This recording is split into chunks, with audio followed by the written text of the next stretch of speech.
Na Prever FM, você começa o dia bem informado.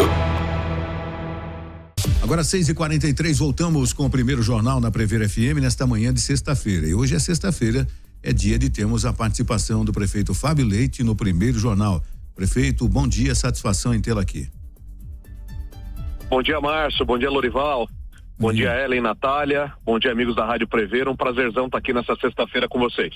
Prefeito, a gente faz aqui na sexta-feira sempre um resumo da semana, das coisas envolvendo a prefeitura, a cidade de Botucatu. E nós falamos, eu acho que na quarta-feira, a respeito dessa boa notícia com relação ao laboratório agora no pronto-socorro adulto, né? Que era uma reivindicação, e eu me lembro no início do seu governo, em janeiro, que nós demos essa notícia aqui, que era realmente uma prioridade envolvendo ao pronto-socorro adulto, em virtude, inclusive, da espera que as pessoas, quando passavam por atendimento e tinham que fazer um exame, demorar 5, 6 horas, ficar quase que a meio período lá aguardando o resultado. Agora esse problema com 40 minutos apenas, né, prefeito? Exatamente, Márcio. A gente comentava desde as primeiras entrevistas desse ano, né? De que a gente tinha que rever a operação lá do pronto-socorro adulto. Eu estive pessoalmente algumas vezes, mas a primeira delas aí no início do ano, se não me engano em fevereiro ou março, acompanhando a operação num domingo, e identifiquei junto com as equipes de saúde que a gente tinha alguns gargalos no pronto-socorro adulto, e naquele mesmo dia publiquei, né, nas redes sociais, etc., um grande plano para o pronto-socorro adulto, que envolvia a reforma do local, reforma essa que está praticamente concluída, os últimos detalhes agora, que envolvia ampliação da mão de obra médica, também concluída. Hoje a gente tem no pronto-socorro adulto 10 profissionais médicos nos horários de pico, que vão das 10 às 22 horas todo dia, sendo que desses 10 médicos, 8 na porta, né, fazendo atendimento direto do paciente, 2 nas salas de observação e emergência, e também essa questão do laboratório. Como você bem colocou, os exames laboratoriais do pronto-socorro, eles eram realizados pelo HC, e aqui importante eu deixar meu agradecimento ao HC pela qualidade, pela forma que sempre nos atendeu ali no pronto-socorro, mas você tinha uma questão logística que, como você bem falou, fazia com que o tempo de espera dos exames laboratoriais ficasse entre 3 e 5 horas, 4 horas na média, constatado aí estatisticamente. E aí a gente abriu uma licitação, e nessa semana, na terça-feira mais precisamente, a gente começou as operações desse laboratório. Ele fica dentro do pronto-socorro adulto, numa das salas também que a gente fez a reforma, e dentro dessa licitação, ou dentro do escopo que foi colocado, esse laboratório tem até 20 minutos para fazer a coleta do sangue do paciente e até 40 minutos para entregar os resultados da mão do paciente e do médico. Essa operação começou na terça, lógico que a gente está fazendo os ajustes, as estabilizações necessárias. Ontem, doutor André, né, nosso vice-prefeito e secretário de saúde, esteve mais uma vez, ele tem ido 2, 3 vezes por dia lá no pronto-socorro. Na parte da tarde, a operação já estava bastante estável, a gente já estava chegando ali no tempo de aproximadamente 50 minutos, para você ter uma ideia. A nossa expectativa é que semana que vem já esteja correndo aí tudo bem. E essa questão do laboratório, Márcio, desculpa alongar a resposta, mas além do benefício do pronto-socorro, também é geração de emprego. Todo o quadro que está trabalhando no pronto-socorro adulto, nessa licitação, né, nesse contrato que foi firmado pela prefeitura, foi contratado aqui da cidade de Botucatu, Márcio. E isso é muito bom, e tenho certeza que isso vai amenizar bastante, né? Porque é terrível.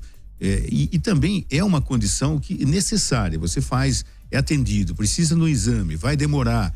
É normal que isso aconteça. E minimizando tudo isso, essa espera, que ninguém vai para o pronto-socorro para passear, né? Tem que aguardar e tudo mais. Minimizando essa espera contribui bastante. Prefeito, uma outra coisa também, a gente fala de muitas coisas acontecendo, é um local que eu passo quase que diariamente, ali próximo à Plácido Rodrigues Venegas, uma obra que já faz algum tempo, né? Parece que teve que ser refeita e tudo mais, e que agora já está chegando à fase final, né, prefeito? Graças a Deus, Márcio, estive lá também e já essa semana já dei a prestação de contas, né, nas minhas redes sociais. Essa obra da Plácido Rodrigues Venegas, a primeira etapa dela, que era mais próxima ali a Camilo Mazzoni, né, a parte mais alta dela, vamos chamar assim, ela foi feita através de uma licitação. Logo nos primeiros dias de governo, foi uma das licitações que eu fui muito em cima por conta da qualidade da execução da obra, teve um recalque ali no asfalto que foi corrigido, e agora a gente está na fase final dessa obra, essa segunda etapa, vamos dizer, e a etapa final, a gente conduzindo aí com servidores públicos municipais. Então a gente agora já está no trecho abaixo ali da Rafael Laurindo, conectando com aquela rua, me esqueci o nome, que vai ali pro Lajeado, a entrada do Lajeado, e toda essa conexão feita, e eu fiz questão de fazer essa prestação de conta, essas imagens, porque essas obras de drenagem, Márcio, quando tiver tudo pavimentado, tudo ali recapeado, a gente esquece, né, do esforço, do investimento que foi feito. Então eu passei ali na Praça do Rodrigues Venegas, uma obra que está, para você ter uma ideia, ali próximo a Camilo Mazzoni, tinha casas que em dias de chuva dava quase que 40 centímetros de água, Márcio. Inclusive de um amigo nosso que é dono de uma farmácia aqui em Botucatu, e a gente com essa obra consegue também solucionar essa questão da drenagem. A mesma coisa vale para alguns trechos do Ouro Verde, também nessa publicação, nessa prestação de contas, eu indiquei alguns trechos do Ouro Verde, também obras de drenagem, assim como acontece na Floriano, né? A Floriano Peixoto, para você ter uma ideia, é um projeto de 6 milhões de reais, que boa parte dele é o que a gente fala, literalmente ele está enterrado, né? Que é a parte de drenagem da Floriano, que mais uma vez, quando tudo estiver pavimentado, a gente praticamente esquece da infraestrutura que tem ali, mas uma obra muito importante, tanto essa da Plasto, quanto essa da Ouro Verde, quanto da Floriano, obras importantes para a gente solucionar a questão de drenagem no município, Márcio. A rua que vai, a antiga entrada do Lajeado, é a José Barbosa de Barros. Essa mesmo, ela conexão da Vitorati, ali eu lembrava da Vitorati e esquecia da José Barbosa de Barros. E a Floriano Peixoto está dentro do cronograma, prefeito? Tá sim, Márcio. As nossas equipes ali de engenharia têm acompanhado essa obra diariamente, inclusive não só a equipe de infraestrutura, capitaneada pelo Rodrigo Taborda e pelo William, deixo aqui meu abraço a todos os membros aí da infraestrutura, como também pelo Luíde. O Luíde é um engenheiro que eu tenho junto comigo ali no gabinete para projetos, né, que a gente precisa desenvolver de forma mais rápida, mais célere, especialmente para a obtenção de recursos junto ao governo federal do estado. Então eles têm feito esse acompanhamento diário. A obra vem vindo muito bem dentro do planejado, e eu, na segunda-feira dessa semana, Márcio, estive lá no local, porque eu fiz uma reunião com os comerciantes ali, principalmente daquele trecho da Floriano interditado, e a gente vai, uma vez que concluir ali aquela passagem da Floriano, eu entro com outro projeto inédito ali também. A gente vai começar, e eu já havia dito isso na Prever FM, a revitalização de toda a Floriano Peixoto. A revitalização que começa ali na Secretaria de Saúde, um pouco, quase embaixo ali do Pontilhão, chegando até o Teatro Municipal. Então a Floriano vai ser toda revitalizada, e na segunda-feira eu estive lá mostrando para os comerciantes, para os lojistas, o primeiro trecho que é compreendido da Secretaria de Saúde ali do Pontilhão até a borracharia do Alemão. E eles gostaram do projeto. Eu levei um croquis, lógico, né? Estamos falando de um projeto completo de revitalização que vai deixar a Floriano Peixoto com a mesma cara da Major Mateus e da Rua Mano de Barros.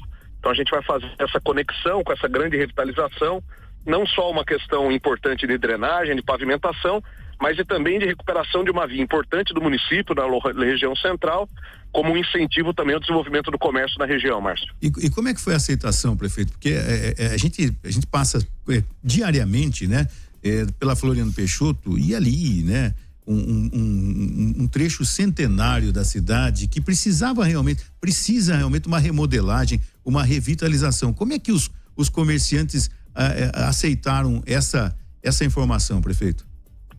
Márcio, muito bem recebido pelos comerciantes, e para ser muito exato contigo, tem duas situações, e são duas mesmo, não é exagero da minha parte, que a gente vai precisar tratar de uma forma mais detalhada, que é um dos lojistas que está hoje num imóvel que vai ser desapropriado. Essa desapropriação, ela fica quase que próxima à ponte, e ela vai ser necessária por dois motivos. Primeiro, porque a gente precisa melhorar o eixo de manobra de caminhões ali na região. Aquela rua que sai da Floriano Peixoto e chega até a rodoviária, ela ela tem, né, ali uma movimentação grande de cargas por conta de alguns centros de distribuição que tem ali, uma madeireira.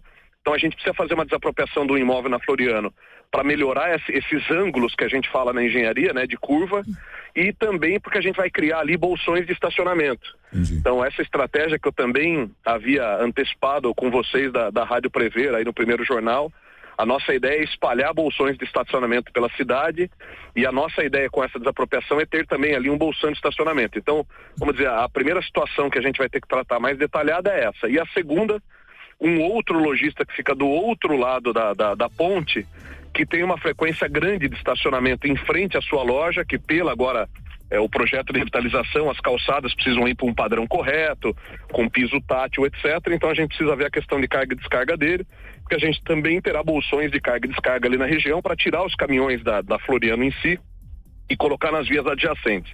Mas no mais, Márcio, tirando esses 2 casos muito pontuais, a aceitação foi sensacional, porque exatamente como você falou, uma via que na nossa história, né, de Botucatu, dos 173 anos, não teve uma inserção, uma participação do poder público com a grandeza que vai acontecer agora. Então a gente está muito animado, muito esperançoso com o projeto, e a gente já engata essa revitalização assim que o pessoal ali liberar a parte da drenagem que está sendo construída, e aí as interdições também programadas com lojistas, elas vão se dar de forma parcial. Então hoje a gente tem a via toda interditada, e quando a gente começar esse processo de revitalização, as interdições vão ser parciais. Antes da pergunta do Lorival, tem aqui ouvinte participando, né, Helen? Tem, o Gabriel, ele deu bastante detalhes, mas eu vou tentar resumir aqui. Ele falou que há um grande fluxo de alunos e pedestres em geral na rua Doutor Mário Guimarães, sentido a rua Isidoro Bertalha, e no ponto de cruzamento com a rua Rodrigues César, inclusive se tornou um ponto de travessia perigoso. Então ele pede, se é possível, verificar junto à equipe de trânsito a possibilidade de instalação de um redutor de velocidade adicional nesse ponto ali, porque a lombada mais próxima está distante e ali ficou realmente difícil, principalmente devido à escola ali. Então a travessia dos alunos está perigosa. Um abraço ao nosso ouvinte. Claro, Ellen, se você puder me mandar no WhatsApp esse endereço, eu já peço para as equipes da Semutran fazerem a avaliação desse dispositivo. Orival. Ok, Fábio. Parabéns, eu fico imaginando sua cabeça, Fábio, ter que estar com tantos assuntos, tantos projetos tocando ao mesmo tempo. Primeiro, parabéns pela questão do laboratório, muito mais que uma economia do município financeira, é uma economia de vida, porque um diagnóstico rápido, ele é fundamental no sucesso de qualquer intervenção médica. Isso é inquestionável, e aí só por isso você já tem aqui o nosso parabéns. Agora, essa questão de trânsito, e a gente está toda hora aqui também falando de acidentes, o número de veículos em Botucatu, mais de 20 mil motos, eu acho que está na hora realmente de Botucatu dar uma parada e falar, nós temos que pensar Botucatu para 20, 30 anos, de dotar Botucatu de um sistema inteligente de trânsito, de já ter um projeto que faça todas essas interligações, criar corredores, um tipo de um anel viário, porque a gente imagina, a Vital Brasil chega ali na nova ponte que vocês fizeram, mas ela não consegue se conectar aqui com a Floriano Peixoto, ali dá aquele afunilamento ali, que tem aquelas casas no alto ali.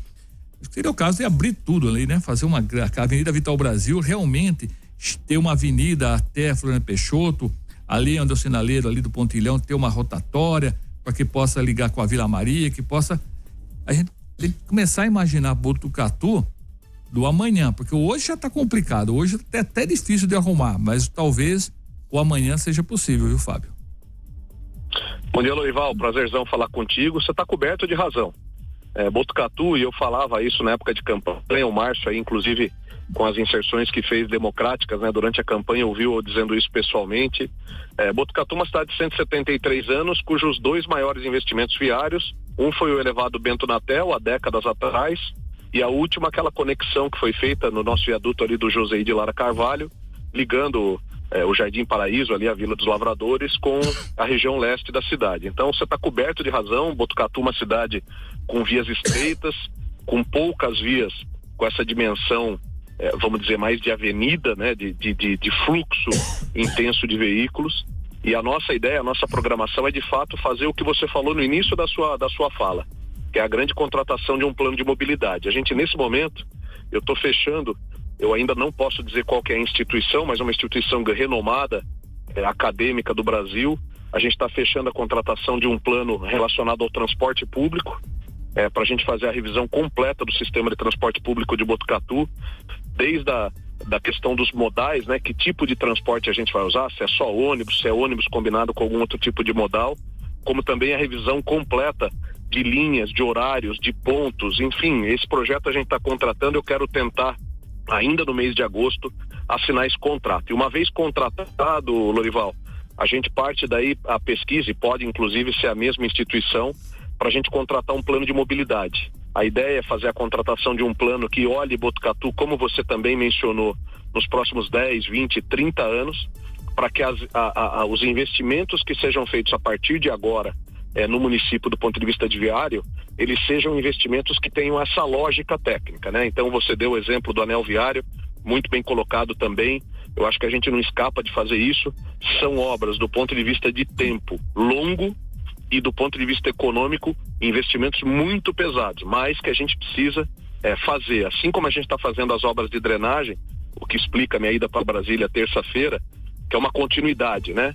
A gente vem, vou pegar especialmente na gestão do ex-prefeito Pardini, com quem eu tive a honra de trabalhar como secretário. A gente tinha um plano de drenagem para a região central da cidade, e agora o meu plano de drenagem, vamos dizer, aquele plano que vai ser sequência agora na minha gestão, ele se conecta ao que vem sendo feito em Botucatu. A mesma coisa a gente precisa fazer com o trânsito, para que cada gestor, né, para que cada governante de Botucatu contribua com uma porção, e ao longo do tempo a gente vai transformando a cidade num ambiente um pouco mais propício para a questão do trânsito, que, mais uma vez, você tem razão, precisa ser olhado com muito carinho.